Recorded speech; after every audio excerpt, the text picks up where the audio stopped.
ने पार्लियामेंट के अंदर कहा कि ह्यूमन राइट डॉक्टर दुआ हमें जो है कानून बनाने से रोक रहा है, वो होता कौन है? तो मैं कहता हूं कि तुम होम मिनिस्टर हो, तुम्हें हमने तड़ीपार को जेल से बाहर निकाला था 8 वकीलों ने, फिर से अगर मनमानी करोगे हम जेल तुम्हें भेजेंगे। और इसीलिए डॉक्टर दुआ जो है गुजरात से, गांधीनगर से अमित शाह के खिलाफ डॉक्टर दुआ लोकसभा का चुनाव लड़ेगा।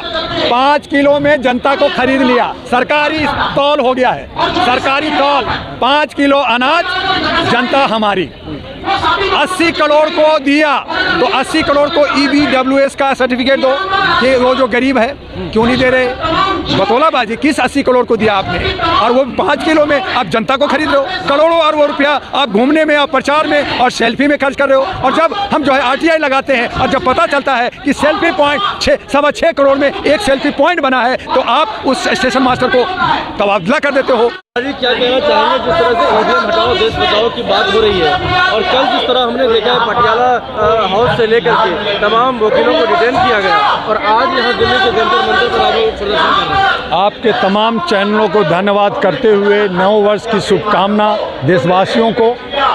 कल हम लोगों ने जो है पटियाला हाउस से जा रहे थे कि आप EVM मशीन दीजिए, हम आपको साबित कर देते हैं कि उसमें कहाँ कहाँ कमियां हैं और किस तरह से आप उसमें धांधली करते हैं। लेकिन सरकार और इलेक्शन कमीशन अपने खामियों को छुपाना चाहती है, इसलिए पुलिस ने डिटेंशन किया।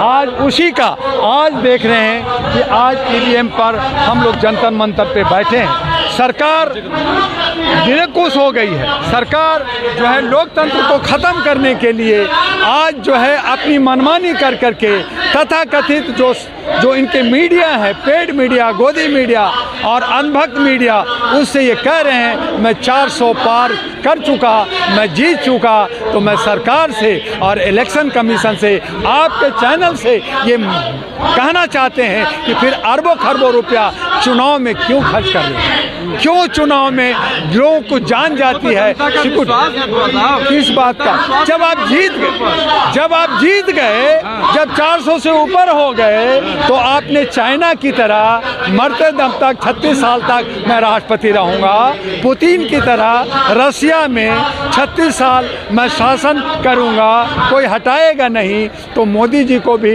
डिक्लेयर कर देना चाहिए कि मैं जब तक जिंदा हूं मैं ही प्रधानमंत्री हूं, कोई चुनाव नहीं होगा। खुद बटे हुए EVM पे बात करते हो, हाँ, बटे हुए आप लोग। बिल्कुल सही कहा जर्नलिस्ट महोदय, हम बटे हैं और इसीलिए वो हमारे टुकड़े को समेट करके खा रहा है। हम जो है असंगठित हैं। तब 5 राज्यों का चुनाव हुआ, तब मोदी जी, आदरणीय जी मोदी जी ने कहा कि मैं जीता नहीं हूँ, तुमने जिताया, क्योंकि तुम असंगठित हो, तुम बटे हो। ये बिल्कुल सही कहा, हम बटे हुए हैं। लेकिन जिस दिन हम 85-90% लोग संगठित हो गए, जिस दिन हम अपने गुलामी का एहसास हो गया और अपनी गुलामी से बाहर हटने के लिए एकजुटता के साथ आवाज़ दे दिया, उस दिन एक इतिहास रचा जाएगा।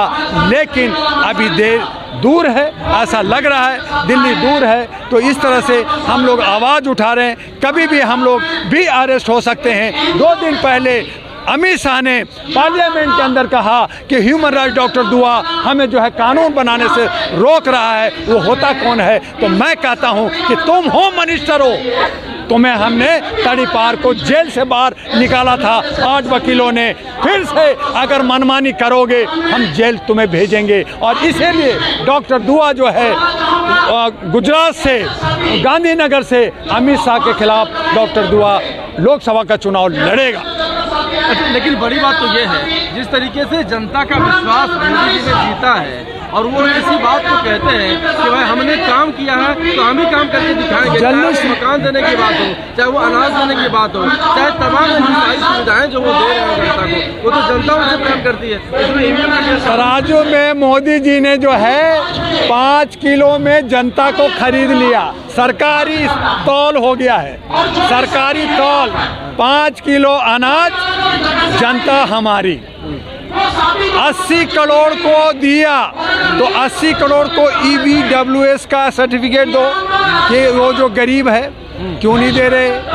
बतौलाबाजी किस 80 करोड़ को दिया आपने, और वो 5 किलो में आप जनता को खरीद रहे हो। करोड़ों अरबों रुपया आप घूमने में, आप प्रचार में और सेल्फी में खर्च कर रहे हो। और जब हम जो है RTI लगाते हैं और जब पता चलता है कि सेल्फी पॉइंट 6.25 करोड़ में एक सेल्फी पॉइंट बना है, तो आप उस स्टेशन मास्टर को तबादला कर देते हो। आपका उत्तर प्रदेश में 800 EVM जल गया, कहाँ गया? 19 लाख EVM गायब है, कहाँ गया? आपका EVM जो डैमेज है वो सब कहाँ गया? आप नया EVM ला रहे हो, लाइए, लेकिन पारदर्शिता करनी होगी।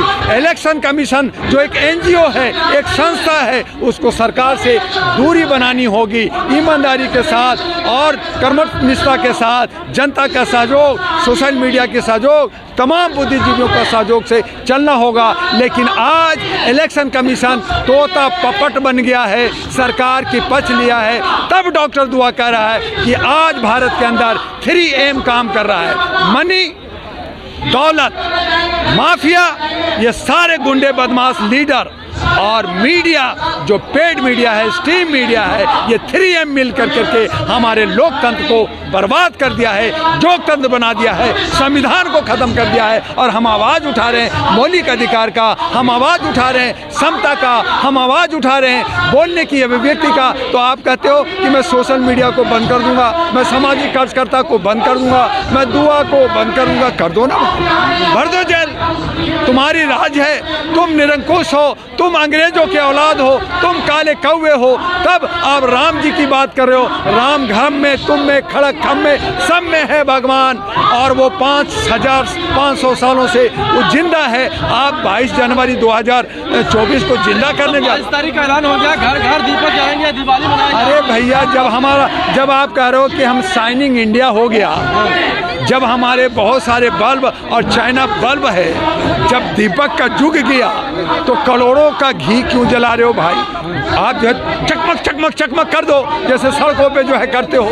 और फिर मैं मोदी जी से कहता हूँ, आपके चैनल से कहता हूँ कि आप जजमान क्यों बन रहे हो? मुख्य जजमान, जजमान के मतलब होता है कि पंडा को कुछ सोना का सिक्का दो, चांदी का सिक्का दो, कुछ चढ़ावा चढ़ाओ। अरे मेरे बाप, जब मोदी जी कहते हैं मेरे पास तो कुछ नहीं है, मैं तो चाय बेचने वाला हूँ, तो वो सोना का सिक्का कहाँ से चढ़ाएंगे? पहली बात। और दूसरी बात, चढ़ाएंगे तो जनता का पैसा चढ़ाएंगे, टैक्स चढ़ाएं, जैसे घूमने में, सेल्फी में खर्च करेंगे। तो प्रधानमंत्री हैं तो मुख्य पुरोहित बन लेना, मुख्य पुजारी बन जाए। और राष्ट्रपति को इनवाइट नहीं किया, उनको मुख्य पुजारी बना दे। तब मैं कहूँगा कि आप सबका हक और सबका सम्मान कर रहे हो। राष्ट्रपति का, प्रधानमंत्री का सम्मान हो रहा है। एक पंडा जो चौथी फेल है, वो जो है मूर्ति में प्राण प्रतिष्ठा, तो क्या मेरे राम 21 जनवरी 2024 तक जिंदा नहीं है? मैं आपसे पूछना चाहता हूँ, क्या नहीं है? हमारा राम आज जिंदा है, हमारा राम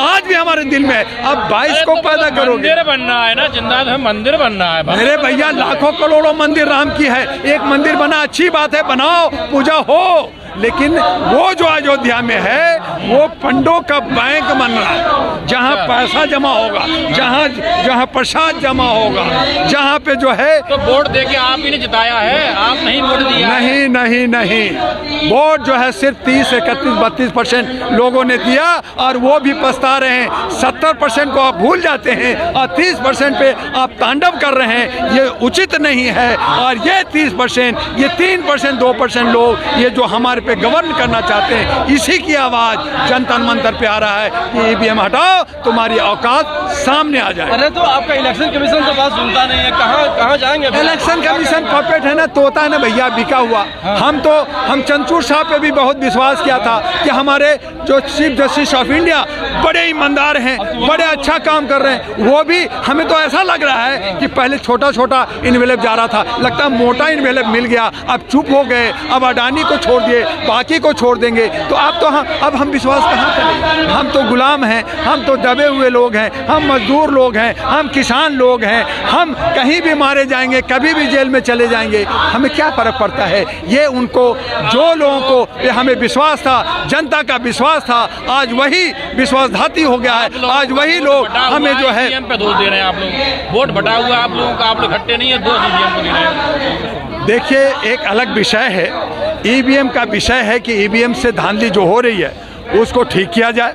उसके बाद हमारा समाज की बात आती है तो समाज के लिए मोदी जी ने दशा दिशा दे दिया है। खुद ही उन्होंने बता दिया है कि भैया तुम लोग बटे हो तो हमें इकट्ठे होना होगा। जितने भी बहुसंख्यक लीडर हैं उनको जो है एक लीडर 1 by 1 का लड़ाई लड़नी होगी। और सही कह रहे हैं, जब तक 1 by 1 की लड़ाई नहीं होगी, जब तक ये 85-90% एकजुटता नहीं दिखाएंगे, अच्छे सत्य लीडर को बना के विश्वास के साथ मैदान पे नहीं उतरेंगे, ये हार खाते रहेंगे। और वो जो काला कौवा है, वो जो कहते हैं अपने को मैं बब्बर शेर हूँ, आपको भक्षक बनाते रहेंगे, खाते रहेंगे।